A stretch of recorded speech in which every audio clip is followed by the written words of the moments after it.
Imagine un instant une civilisation capable d'ériger des monuments défiant encore les lois du temps, une civilisation où les rois étaient considérés comme des dieux vivants et où la mort n'était que le début d'un voyage vers l'éternité. Dans ce documentaire, tu vas plonger au cœur des mystères de l'Égypte antique, des pyramides de Gizeh au secret des tombeaux oubliés, des réformes bouleversantes d'Akhenaton aux trésors fascinants de Toutankhamon, jusqu'aux énigmes qui continuent de défier les scientifiques aujourd'hui. Tu découvriras une histoire réelle, profonde, remplie de grandeur, de mystères et de vérités surprenantes.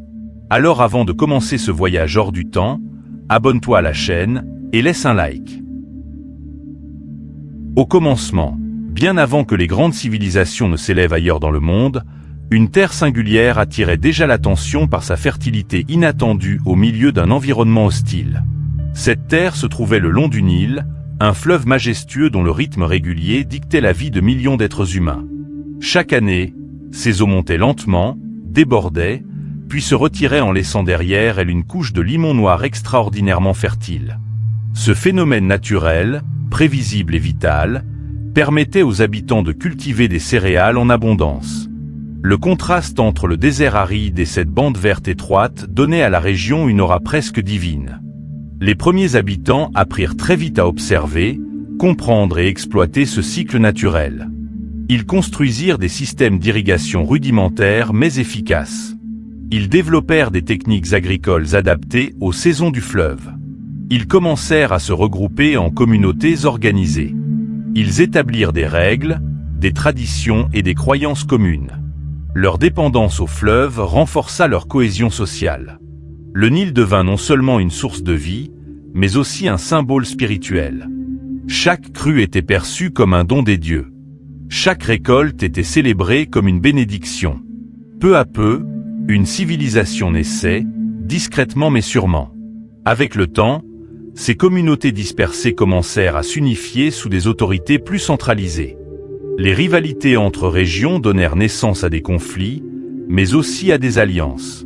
C'est dans ce contexte que surgit la figure de Narmé, considéré comme l'unificateur des deux terres. Il réussit à réunir la Haute et la Basse-Égypte sous une seule couronne.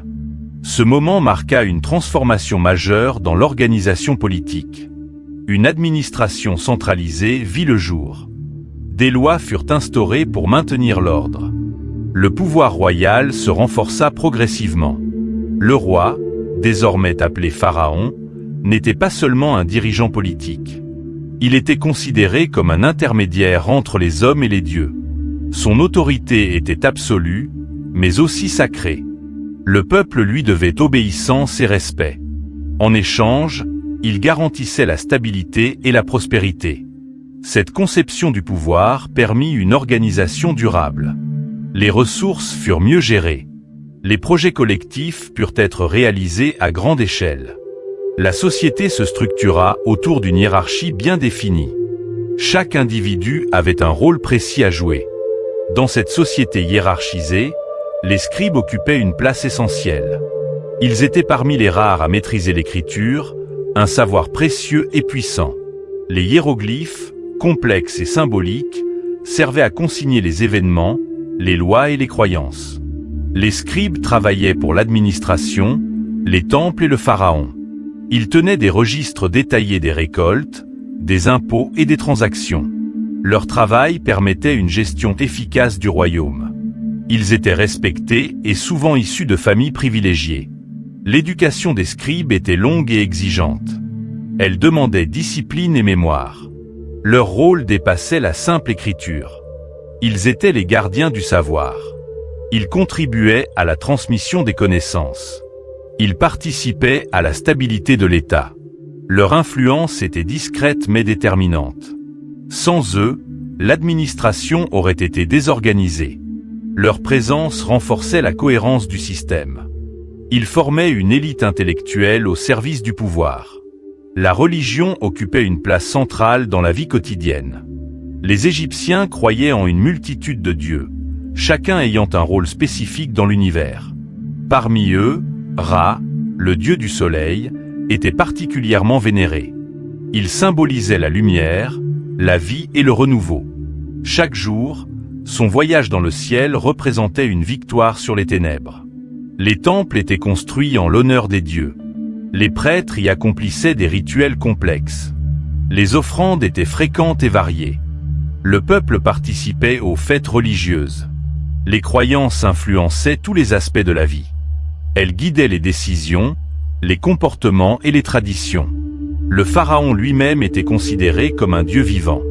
Cette fusion entre religion et pouvoir renforçait l'autorité royale. Elle donnait un sens à l'ordre social. Elle expliquait les phénomènes naturels. Elle offrait des réponses aux grandes questions existentielles. Elle structurait la vision du monde. La construction des pyramides reste l'un des aspects les plus fascinants de cette civilisation. Sur le plateau de Gizeh, des structures gigantesques furent érigées avec une précision remarquable. Ces monuments servaient de tombeaux pour les pharaons. La plus célèbre est celle de Khéops. Sa construction mobilisa des milliers de travailleurs pendant des décennies. Contrairement à certaines idées reçues, il ne s'agissait pas d'esclaves, mais d'ouvriers organisés et nourris. Les techniques utilisées restent partiellement mystérieuses. Les blocs de pierre étaient transportés sur de longues distances. Ils étaient assemblés avec une précision étonnante. L'orientation des pyramides montre une connaissance avancée de l'astronomie. Chaque détail avait une signification symbolique. Ces constructions reflétaient la puissance du pharaon. Elles témoignaient d'une organisation sociale complexe. Elles représentaient aussi une croyance profonde en l'au-delà. Elles défient encore aujourd'hui les capacités modernes. La vie quotidienne des Égyptiens variait selon leur statut social. Les paysans formaient la majorité de la population. Ils travaillaient la terre et dépendaient du Nil. Leur vie était rythmée par les saisons agricoles. Ils cultivaient le blé, l'orge et d'autres produits essentiels. Les artisans fabriquaient des objets utiles et décoratifs. Les potiers, les tisserands et les orfèvres avaient un savoir-faire remarquable. Les commerçants échangeaient des marchandises à travers le royaume et au-delà. Les nobles vivaient dans un confort relatif. Ils possédaient des terres et des serviteurs. Les femmes avaient certains droits, ce qui était rare pour l'époque. Elles pouvaient posséder des biens et engager des procédures légales. Les enfants recevaient une éducation selon leur milieu. Les loisirs incluaient la musique, les jeux et les fêtes. La nourriture était simple mais variée. Le pain et la bière étaient des éléments de base. La société était stable, mais inégalitaire. La médecine égyptienne était étonnamment avancée. Les médecins utilisaient des plantes médicinales et des techniques chirurgicales. Ils observaient les symptômes avec attention. Ils établissaient des diagnostics précis. Certains papyrus médicaux ont été conservés. Ils décrivent des traitements pour diverses maladies. Les Égyptiens avaient une bonne connaissance de l'anatomie. Cela s'explique en partie par la pratique de la momification. Ils savaient traiter les fractures et les infections.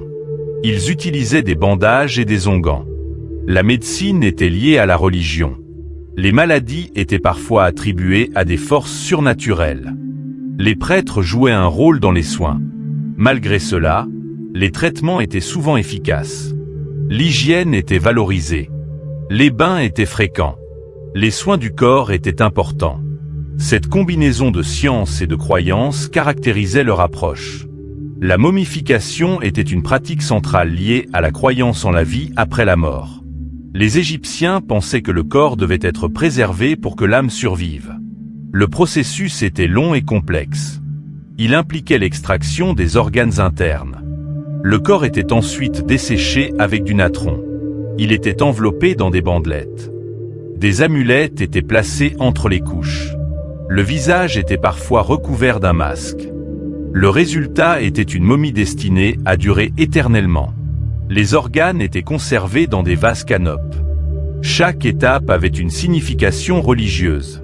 Le défunt était préparé pour un voyage dans l'au-delà. Il devait affronter un jugement devant Osiris. Son cœur était pesé contre une plume. Ce rituel déterminait son destin. La momification reflétait une vision profonde de la mort. Elle montrait un désir d'immortalité. Les temples étaient des centres religieux, économiques et politiques. Ils étaient construits avec une architecture impressionnante. Le complexe de Karnak en est un exemple remarquable. Ces structures étaient décorées de reliefs et de peintures. Elles racontaient des histoires religieuses et historiques. Les prêtres y vivaient et y travaillaient. Ils accomplissaient des rituels quotidiens. Les temples recevaient des offrandes. Ils possédaient des terres et des richesses. Ils employaient de nombreux travailleurs. Leur influence était considérable. Ils servaient aussi de centre d'apprentissage. Les connaissances y étaient conservées. Les cérémonies attiraient des foules. Les fêtes religieuses rythmaient la vie sociale. Les temples étaient des symboles de pouvoir. Ils renforçaient la présence des dieux sur terre. Ils participaient à la cohésion du royaume. L'armée égyptienne jouait un rôle crucial dans la protection et l'expansion du territoire. Elle était bien organisée et équipée. Les soldats utilisaient des arcs, des lances et des chars. Les campagnes militaires étaient fréquentes. Sous des dirigeants comme Thoutmôsis III, l'Égypte devint une puissance régionale. Les conquêtes apportaient des richesses et des ressources. Elles renforçaient le prestige du pharaon. Les prisonniers pouvaient être intégrés ou réduits en servitude. Les stratégies militaires étaient élaborées. Les batailles étaient planifiées avec soin. L'armée contribuait à la stabilité interne. Elle dissuadait les invasions. Elle participait à la construction de l'empire. Les soldats étaient respectés. Leur rôle était valorisé. L'expansion territoriale influençait la culture. Elle favorisait les échanges. Elle enrichissait la civilisation. Le commerce était un élément essentiel de l'économie. Les Égyptiens échangeaient avec des régions lointaines. Ils importaient des matériaux précieux. L'or, l'ivoire et l'encens étaient très recherchés. Les routes commerciales étaient bien établies. Les navires naviguaient sur le Nil et au-delà. Les marchés locaux étaient animés. Les échanges internes étaient fréquents. Les produits agricoles étaient échangés contre des objets artisanaux. Le commerce favorisait la diversité. Il permettait l'accès à des ressources rares. Il contribuait à la prospérité. Les commerçants jouaient un rôle dynamique. Ils facilitaient les contacts culturels. Les influences étrangères enrichissaient la société. Le commerce était régulé par l'État. Les taxes étaient prélevées. Les transactions étaient enregistrées. L'économie était organisée. Les arts occupaient une place importante dans la culture égyptienne. Les peintures, les sculptures et les bijoux étaient élaborés avec soin. Les artistes suivaient des règles strictes. Les proportions et les styles étaient codifiés. Les œuvres avaient souvent une fonction religieuse. Elles représentaient des dieux, des pharaons ou des scènes de la vie quotidienne. Les couleurs étaient symboliques. Les matériaux variaient selon les ressources. L'or était utilisé pour les objets précieux. Les tombes étaient décorées pour accompagner le défunt. Les artistes travaillaient en équipe. Leur savoir-faire était transmis. Les œuvres étaient durables. Elles témoignent encore aujourd'hui de leur talent. L'art était un moyen d'expression. Il reflétait les croyances. Il renforçait l'identité culturelle. L'éducation était réservée à une minorité. Les enfants de familles privilégiées avaient accès à l'apprentissage. Les écoles formaient principalement des scribes. Les élèves apprenaient à lire et à écrire. Ils étudiaient les textes religieux et administratifs. L'enseignement était strict. La discipline était rigoureuse. Les exercices étaient répétés. La mémoire était sollicitée. Les élèves utilisaient des tablettes et des papyrus. Les maîtres étaient exigeants. L'éducation ouvrait des opportunités. Elle permettait d'accéder à des fonctions importantes. Elle renforçait la hiérarchie sociale. Les connaissances étaient valorisées. Elles étaient transmises avec soin. L'apprentissage était un privilège. Les femmes occupaient une place particulière dans la société. Elles avaient des droits légaux. Elles pouvaient posséder des biens. Elles pouvaient divorcer et hériter. Certaines accédaient à des positions de pouvoir. Hatshepsut en est un exemple remarquable. Elle gouverna avec succès. Les femmes participaient à la vie économique. Elles travaillaient dans divers domaines. Elles géraient des affaires. Elles élevaient les enfants. Leur rôle était reconnu. Elles étaient représentées dans l'art. Leur statut variait selon leur classe. Mais globalement, elle jouissait d'une certaine autonomie. Cela distingue l'Égypte de nombreuses autres civilisations anciennes. La réforme religieuse initiée par Akhenaton fut sans doute l'un des tournants les plus étonnants et les plus controversés de toute l'histoire de l'Égypte antique. Jusque-là, le pays vivait depuis des siècles sous un système polythéiste profondément enraciné, où chaque ville, chaque région, et parfois même chaque famille entretenait un lien particulier avec certaines divinités. Les temples d'Amon, d'Osiris, d'Isis et de Ra dominaient le paysage religieux et politique. Pourtant, Akhenaton, alors encore connu sous le nom d'Amenhotep IV, choisit de rompre avec cette tradition millénaire. Il plaça au centre de la foi le disque solaire Aton, présenté non plus comme un dieu parmi d'autres, mais comme la source suprême de toute vie. Ce changement ne fut pas simplement spirituel. Il bouleversa les équilibres politiques du royaume. Les puissants prêtres d'Amon, qui détenaient d'immenses richesses et une influence considérable, furent brusquement écartés. Les anciens temples furent fermés ou abandonnés. Le nom même d'Amon fut parfois effacé des inscriptions. Akhenaton alla jusqu'à fonder une nouvelle capitale, Akhetaton, aujourd'hui connue sous le nom d'Amarna, pour marquer une rupture symbolique avec l'ancien ordre. Cette ville, construite en un temps remarquablement court, devait incarner la nouvelle vision du monde. Les arts changèrent également de style. Les représentations devinrent plus réalistes, plus intimes, parfois presque troublantes. Le pharaon s'y faisait représenter avec sa famille dans des scènes de vie quotidienne, sous les rayons protecteurs d'Aton. Cette réforme fascinante, bien que brève, reste l'un des épisodes les plus singuliers de l'histoire universelle. Cependant, cette révolution religieuse ne fut jamais pleinement acceptée par l'ensemble du peuple. L'Égypte profonde restait attachée à ses dieux ancestraux, à ses rites funéraires et à ses traditions anciennes.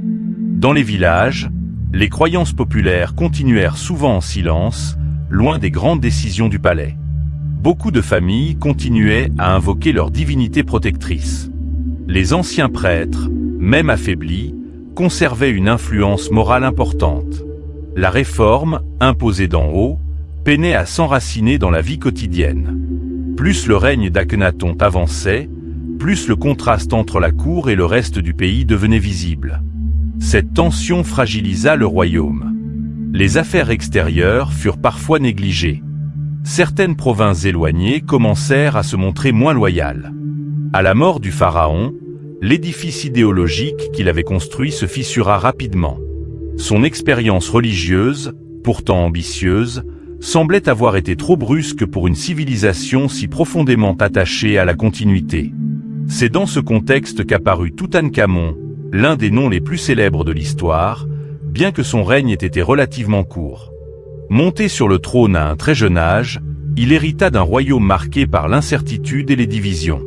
Son nom même, à l'origine Toutankhaton, fut modifié pour redevenir Toutankhamon, signe clair du retour au culte d'Amon. Cette décision symbolique annonçait une restauration profonde des traditions anciennes. Les temples fermés furent rouverts. Les prêtres retrouvèrent progressivement leur rôle. Les cultes traditionnels reprirent leur place au cœur de la société. Cette restauration est aujourd'hui considérée comme l'un des grands moments de rééquilibrage politique et religieux de l'histoire égyptienne. Si Toutankhamon est aujourd'hui si célèbre, ce n'est pas uniquement à cause de son règne, mais surtout grâce à la découverte spectaculaire de sa tombe. En 1922, l'archéologue Howard Carter mit au jour, dans la vallée des rois, un tombeau presque intact. Cette découverte bouleversa le monde entier. Des centaines d'objets précieux furent retrouvés. Chars, bijoux, coffres, statues, armes, vêtements, trônes et surtout le célèbre masque funéraire en or. Peu de tombes royales avaient été conservées dans un tel état. Cela permit aux historiens de mieux comprendre le raffinement de la cour égyptienne, la richesse de ses rites funéraires et l'importance accordée à la vie après la mort. Après cette période de transition, l'Égypte entra dans une phase de puissance remarquable sous de grands souverains, parmi lesquels Ramsès II occupe une place exceptionnelle. Souvent appelé Ramsès le Grand, il incarne à lui seul l'image du pharaon puissant, bâtisseur et conquérant. Son règne fut l'un des plus longs de l'histoire égyptienne. Il mena plusieurs campagnes militaires, notamment contre les Hittites. La bataille de Kadesh est restée célèbre comme l'un des affrontements les mieux documentés de l'Antiquité. Même si son issue reste débattue, Ramsès en fit un immense outil de propagande. Il fit graver sa victoire supposée sur les murs des temples. Son image de roi invincible fut soigneusement construite. Mais Ramsès II ne fut pas seulement un guerrier. Il fut aussi un bâtisseur extraordinaire. Sous son règne, l'Égypte connut une activité architecturale impressionnante. Des temples monumentaux furent élevés, restaurés ou agrandis. Parmi eux, les temples d'Abou Simbel restent parmi les plus impressionnants. Sculptés directement dans la roche, ils témoignent d'une maîtrise technique et artistique exceptionnelle. Les statues colossales de Ramsès assis à l'entrée semblent encore aujourd'hui défier le temps. À travers ces monuments, le pharaon cherchait à immortaliser sa mémoire. Pourtant, malgré cette grandeur, l'Égypte finit par entrer progressivement dans une phase de fragilisation. Après les grandes heures du Nouvel Empire, les difficultés internes se multiplièrent. Les rivalités de succession affaiblirent le pouvoir central. Certaines régions gagnèrent en autonomie. Les ressources devinrent plus difficiles à contrôler. Les menaces extérieures se firent plus pressantes. Des peuples venus d'autres horizons commencèrent à exercer une pression croissante sur les frontières. Les siècles suivants furent marqués par une succession d'invasions et de dominations étrangères. Les Assyriens pénétrèrent le territoire. Puis vinrent les Perses, qui imposèrent leur autorité sur le pays. Malgré cela, l'identité égyptienne ne disparut jamais complètement. Les traditions religieuses, artistiques et administratives continuèrent à vivre, parfois adaptées aux nouveaux maîtres. Un autre grand tournant survint avec l'arrivée d'Alexandre le Grand en 332 avant Jésus-Christ. Sa conquête de l'Égypte fut relativement rapide. Il fut accueilli non comme un envahisseur brutal, mais souvent comme un libérateur face à la domination perse. Alexandre fonda la ville d'Alexandrie, qui allait devenir l'un des plus grands centres intellectuels du monde antique. Sous la dynastie ptolémaïque qui suivit, l'Égypte entra dans une nouvelle ère. Les traditions grecques et égyptiennes se mêlèrent. La langue grecque devint celle de l'administration, tandis que les pratiques religieuses locales continuaient à prospérer. Cette fusion culturelle donna naissance à une civilisation brillante, particulièrement à Alexandrie, célèbre pour sa bibliothèque et son phare. La dernière grande figure de cette époque fut Cléopâtre VII. Souvent réduite à son image romantique dans l'imaginaire populaire, elle fut en réalité une souveraine extrêmement cultivée et stratège. Elle parlait plusieurs langues, y compris l'égyptien, ce qui était rare chez les souverains ptolémaïques. Elle chercha à préserver l'indépendance de son royaume dans un contexte dominé par la montée de Rome. Ses alliances avec Jules César puis Marc-Antoine s'inscrivaient dans cette stratégie politique. Après sa mort en 30 avant Jésus-Christ, l'Égypte devint une province romaine. Cet événement marqua la fin définitive de l'ère pharaonique indépendante. Pourtant, même sous Rome, l'héritage égyptien continua à rayonner. Pendant des siècles, de nombreux aspects de cette civilisation tombèrent dans l'oubli, jusqu'à la découverte capitale de la pierre de Rosette en 1799. Cette stèle portant le même texte en hiéroglyphes, en démotique et en grec permit enfin le déchiffrement de l'écriture ancienne. Grâce au travail de Jean-François Champollion, les voix de l'Égypte antique purent à nouveau être entendues. À partir de ce moment, temples, tombeaux, inscriptions et papyrus commencèrent à révéler leur histoire. Chaque fouille apporta de nouvelles connaissances. Chaque découverte enrichit notre compréhension de cette civilisation fascinante. Et c'est précisément ce qui rend l'histoire de l'Égypte antique si captivante pour un grand documentaire. Elle n'est pas seulement une suite de dates et de rois, mais une immense fresque humaine, faite de grandeur, de mystères, de croyances, de drames politiques et d'innovations extraordinaires. Malgré des siècles de recherche, les pyramides continuent de soulever des questions qui intriguent autant les scientifiques que le grand public. Sur le plateau de Gizeh, ces structures gigantesques semblent défier non seulement le temps, mais aussi notre compréhension complète des techniques anciennes. Comment des millions de blocs de pierre, parfois pesant plusieurs tonnes, ont-ils été extraits, transportés puis assemblés avec une telle précision? Les théories abondent, certaines évoquant des rampes monumentales, d'autres des systèmes plus ingénieux encore. Pourtant, aucune explication ne fait totalement consensus. Les alignements astronomiques de certaines pyramides, notamment avec les étoiles de la ceinture d'Orion, ajoutent une dimension supplémentaire au mystère. Était-ce intentionnel ou simplement une coïncidence? Les Égyptiens possédaient-ils des connaissances astronomiques plus avancées qu'on ne le pense? Ces interrogations alimentent encore aujourd'hui les débats. À l'intérieur même de ces monuments, d'autres énigmes persistent. Les couloirs étroits, les chambres secrètes et les blocs scellés semblent avoir été conçus pour dissimuler autant que pour protéger. Certaines pièces découvertes récemment, grâce à des technologies modernes comme la myographie, suggèrent l'existence d'espaces encore inexplorés. Cela relance l'idée que les pyramides n'ont peut-être pas encore livré tous leurs secrets. Chaque nouvelle exploration ouvre la possibilité de découvertes majeures. Peut-être des objets, des textes ou même des indices capables de transformer notre compréhension de cette civilisation. Le silence des pierres continue de fasciner. Parmi les mystères les plus célèbres figure celui de la prétendue malédiction des tombeaux. Depuis la découverte de certaines sépultures, notamment celle de Toutankhamon, des récits inquiétants ont circulé. Plusieurs membres des expéditions archéologiques seraient tombés malades ou seraient morts dans des circonstances troublantes. Ces événements ont nourri l'idée d'une punition divine pour ceux qui troubleraient le repos des morts.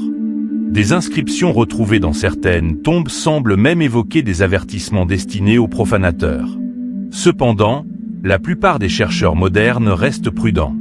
Ils expliquent ces phénomènes par des causes naturelles, comme la présence de bactéries, de champignons ou de gaz toxiques dans les tombes scellées depuis des millénaires.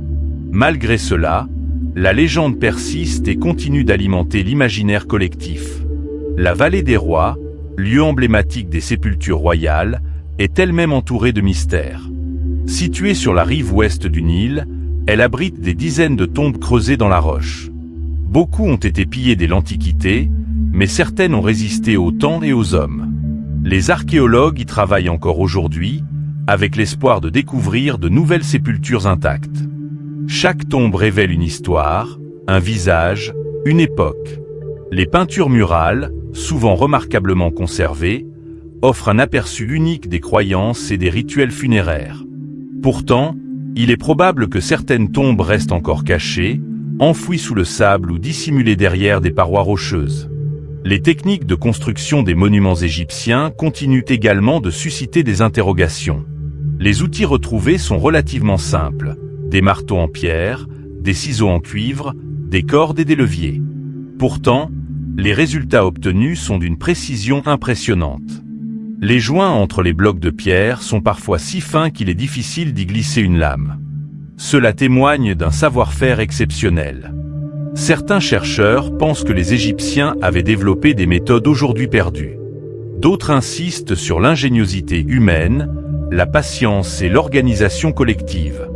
Quoi qu'il en soit, ces réalisations restent un témoignage impressionnant de la capacité humaine à créer des œuvres monumentales sans technologie moderne.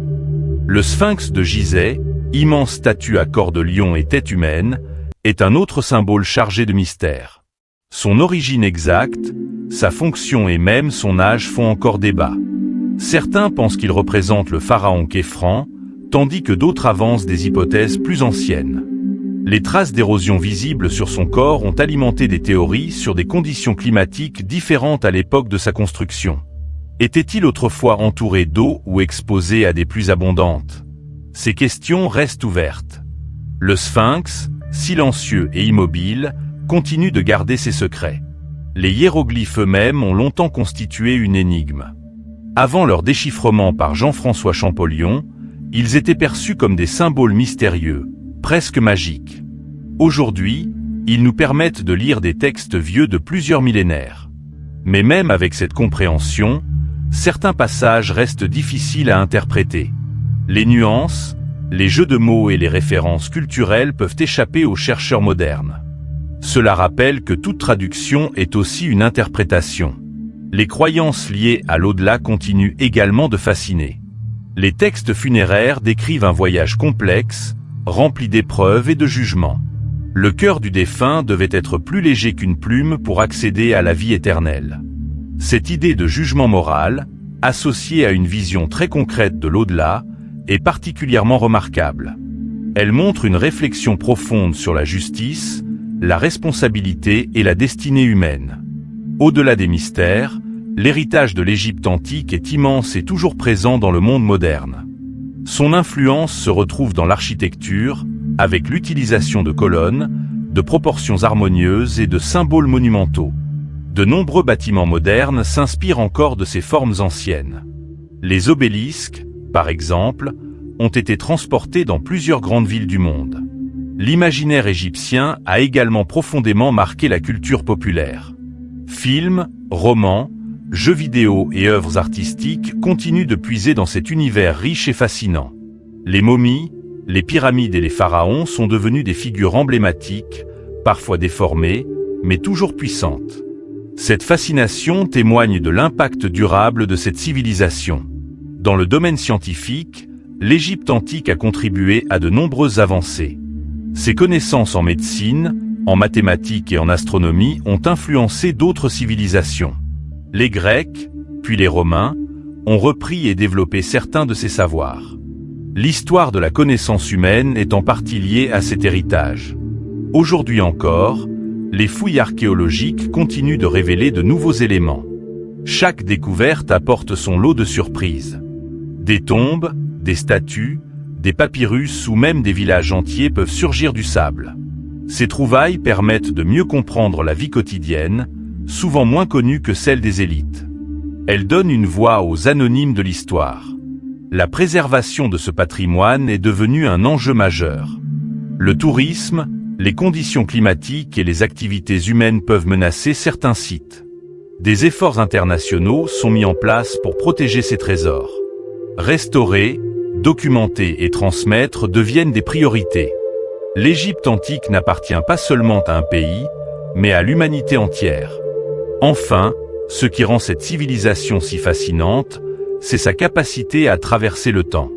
Malgré les invasions, les changements politiques et les siècles d'oubli, elle continue de parler au monde. Ses monuments imposants, ses croyances profondes et ses réalisations extraordinaires nous rappellent ce dont l'être humain est capable. Elle nous invite à réfléchir sur notre propre place dans l'histoire. Et peut-être que le plus grand mystère de l'Égypte antique n'est pas encore résolu. Peut-être réside-t-il dans cette fascination persistante, dans ce lien invisible entre le passé et le présent. Une civilisation disparue depuis des millénaires, mais qui continue, encore aujourd'hui, à captiver, à interroger et à inspirer. Ainsi s'achève ce voyage au cœur d'une civilisation qui, malgré les millénaires, continue de fasciner et de défier notre compréhension. Des rives du Nil aux monuments majestueux de Gizeh, l'Égypte antique nous laisse un héritage fait de mystère, de génie et de profondeur humaine. Mais peut-être que le plus fascinant, ce n'est pas seulement ce que nous avons découvert, c'est tout ce qu'il reste encore à comprendre. Si ce documentaire t'a captivé, n'hésite pas à t'abonner, à aimer, à partager et à laisser ton avis en commentaire, car l'histoire continue et le prochain mystère pourrait bien être encore plus incroyable.